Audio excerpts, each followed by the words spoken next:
Hola, bonjour, and hello to the Hot Take Series team, as well as Samantha. I hope this video finds you in great spirits.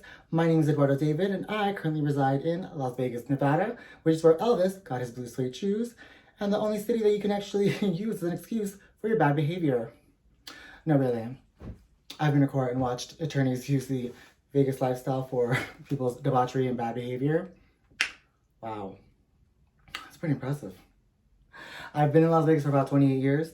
I am a dancer as well as a makeup artist, and I do costuming. I also own 5 apparatuses, so I'm like a circus basically. And I also teach aerial fitness, which I have not gotten back into yet. With the pandemic, I have taken my time. I really have.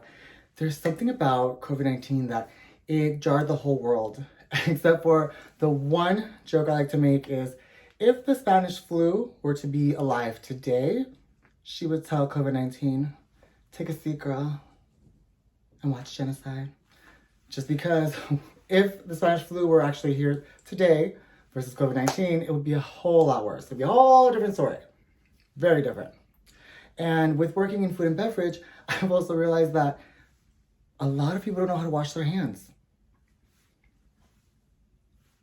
So in Nevada, when you're in the hospitality industry, every 4 years, they have you take a class or course where you learn about, bloodborne illnesses and, food allergens and all of this that has to do with the food and beverage industry. And you have to pay for it, of course. I don't know what other states do because I've been here most of my life.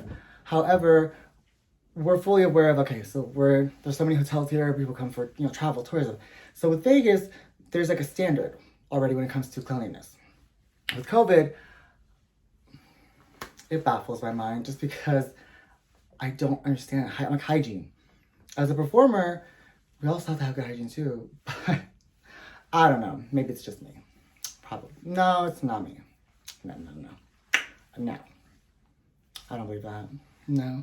I'll be completely transparent and honest. When it comes to COVID, I actually really don't know much about it.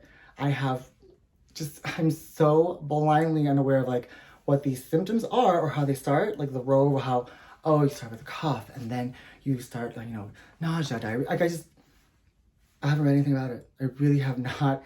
I haven't come in contact with the actual virus itself physically, but I have had friends who've lost family members to the disease. And so it's one of those things where it's I've only kind of not even touched base with COVID. I had one COVID scare at the hotel that I work at, but my false positive for the test ended up being just that. I ended up basically getting 2 weeks paid vacation for a false positive. It was lovely, actually. Very lovely. Even though I filmed it at home. And so with that being said, I did not want to take the vaccine. I did not want to get vaccinated. Nope. There was something about it that didn't sit right. However, once the vaccinations started rolling out, the hotel that I was working at actually was, administering these for free. And I realized that, okay, I may be considered a sheep right now.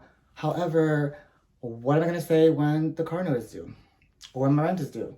Or what if my rent is late? I can't just say, my job, can I cut my hours? They're about to let me go because I didn't get a shot. I had to be a sheep. I really, really did. And I don't regret it. I got vaccinated, and right now I'm waiting to get my little booster shot, and it was fine. The first shot, actually, it sucked a little bit. The arm was sore, of course. There were 2 side effects that were very mild. However, I was able to work that same week, 3 days later. When I got the second shot administered, this is where I think that it all depends on who administers the shot to you. It really does. I'm a sole believer in that. Because, I kid you not, I heard so many nightmare stories about how the second shot affects you. And the nurse who actually, gave me the shot was so lovely and so wonderful to talk to that literally we're just sitting there conversing, and she has to tell me hey, you can go now. I'm like, has it been 30 minutes already? No. She's like, no, it's only been 10 minutes, but you're good. I'm like, what? Huh? And literally, I didn't feel sick. Nothing. Absolutely no symptoms for me. Zero. Zilch. She actually follows me on my social media on Instagram. I'm Eduardo David. Actually, I still chat with her every now and then. I'm going to try and get her to do my 3rd booster shot because, no. I'm not playing this game. No, no. No COVID, no, no, no. So when it comes to the medical field, I understand that there's like all these like stigmas behind it and whatnot when it comes to like either discrimination and stereotypes. So I actually was part of a case study for someone's thesis this year who kind of did interviews of, different patients and just asked them questions, and they got like a generalization of like how the person was mistreated, mainly in the LGBTQ community. However, I am here to say and let you know that I have been witness to, from my own personal experience, that not all nurses and doctors are assholes. No, no, no, no. Absolutely not. You're not just a case number. You're not. You really aren't. It just depends on like where you go and like who you meet. It's like luck of the draw. And it fucking sucks, but hey, it is what it is. Like, not all who are in that profession are horrible people. They're not. They really aren't. So for me, for example, I am HIV positive, and I've been undetectable for the last, 6.5 years of the 7 years that I've had it. So I've had a great team that has watched over me. Before that, though, I was homeless and I had really just gotten fired from a job. And so there was a lot of things going on. And I didn't want to go back home because, life. And oh my goodness, I just felt so hopeless. And then when I went to the center over here in Vegas, and the LGBTQ center actually was so welcoming, and then they ended up getting me a shuttle to go over to, get some labs done and all that. And no, it didn't feel like I didn't feel like I was, forced to do it, nor did I feel like I was imposing, like they had to do it, or they just felt pity for me. No, it felt very warm. It was an environment that I actually was not familiar with. So it was really nice for me to deal with actual nurses and doctors that really did care and didn't just say, okay, so 5012 point B, yeah, make sure that you take your Truvada. Also, you're gonna need some vitamin D because, your kidneys, not so good. No, it is nothing like that whatsoever. And I really have nothing bad to say. I only had one bad instance, sorry. I had one bad moment, but this was over 12 years ago. And the guy actually did apologize for what he did. He was really, really shiesty. I'm not gonna get into that story though. However, just know that I don't agree with a lot of what's going on with the medical field, how they have this whole stigma that they're just really bitter and mean. We understand the job is hard, but honestly, in my opinion, some should not be in that profession. They just shouldn't. They really shouldn't. But they're in it because they either like the job or they need the money. But they don't have a personality. It's like check and balance. And what can you say? It's not an easy job. It really isn't. Also, with insurance companies, I have actually had very good success with finding the proper channels for my taking medication and whatever therapy I needed, because as a performer, I have gotten injured before. And since I'm a freelance artist, if you get hurt, at the gig, you better be covered.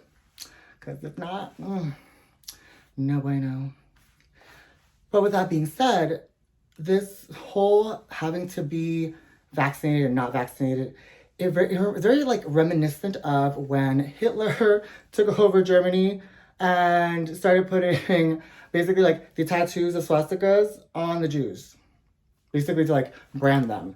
I'm like, oh my goodness, you can't divide a whole world like that. I have friends who their families are divided, meaning if whoever's not vaccinated is not allowed within proximity of the person that is vaccinated. So what do?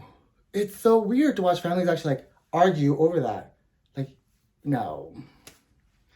Give it a choice. Also, for me with castings, I actually get offered more money now that I actually am vaccinated and more jobs being vaccinated versus when I wasn't, because I became a huge risk that, you could be a carrier and a silent carrier, but then when you go on a closed set, anything goes if you're carrying it and you're a silent carrier, which I don't want to be that. No. So for me, even though I felt like I was being the sheep when it came to getting the vaccine, I don't regret it. I really, really don't regret it. And I have no problems with the medical, world, really not at all. I have been treated lovely and have had actually one bad experience, which I can actually forget and not even repeat it, because it's not even worth thinking about it. because the guy did apologize. However, that's the only time I could ever say that I really had like a bad, horrible, yeah. I honestly have to think. I have to really, really think, because I've had several surgeries. I've had like polyps in my colon that had to be taken out. I've also had a ruptured Achilles tendon, so I had to be out for that. I had, lateral meniscus that tore. So I've been under the knife and in and out of hospitals for quite some time. And so I could tell you I've had my experiences of IVs and whatnot. I've been drugged at nightclubs before several times and woke up in, hospital bed like, oh my gosh, how'd I get here? And the nurse ended up being like, I'm glad you're okay. No, really. Here's some water. You need all this water. And I'm like, huh? But yeah, no. I really wish that the stigma of a nurse or a nurse practitioner or an anesthesiologist or even a doctor was just, kind of lifted. But I will admit this, I've had friends who actually went into nursing school, and just what they have them do is stressful enough. Then when they get on the job, they realize, oh wow, this is like it. Like, this person's life is in my hands. And if I fuck up, wow, there's no reset button. Once they die, good luck. Wish your family the best, and my condolences. I hope that you enjoyed watching this video and my crazy antics. Again, my name is Adora David, and I wish you a lovely rest of your day. Au revoir. Ciao.